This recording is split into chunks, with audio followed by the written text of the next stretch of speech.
কোরআন তাবিজের জন্য আসে নাই, কোরআন তাবিজ লেখার জন্য আসে নাই, চোর ধরার জন্য আসে নাই। আমরা কোরআনের কাছে কখন যাই?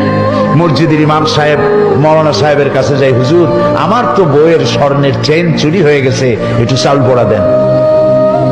বিশ্বাস করুন, চাউল পোড়া দিয়া যদি চোর ধরা যেত, অন্তত মুসলিম রাষ্ট্রগুলিতে পুলিশের চাকরি থাকতো না। সমস্ত মুসলিম দেশের খানাগুলিতে চাকরি হতো মৌলভী সাহেবদের। সেখানে বস্তায় বস্তায় চাউল দিয়ে বলা হতো, আপনারা চাউল পড়বেন আর চোর ধরবেন।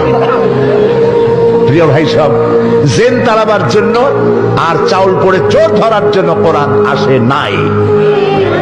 কোরআন এসেছে একটি সুখী, সমৃদ্ধশালী, শোষণ মুক্ত, দুর্নীতি মুক্ত, একটি ভীতিহীন, নিরাপত্তাপূর্ণ, একটি সমৃদ্ধশালী রাষ্ট্র উপহার দেওয়ার জন্য কোরআন এসেছে।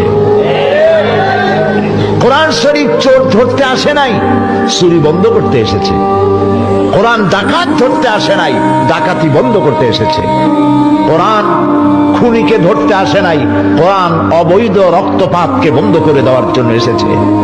কোরআন স্বৈরাচারকে ধরার জন্য আসে নাই, স্বৈরাচারের কালো হাতকে চিরকালের জন্য অবশ করে দেওয়ার জন্য কোরআন এসেছে।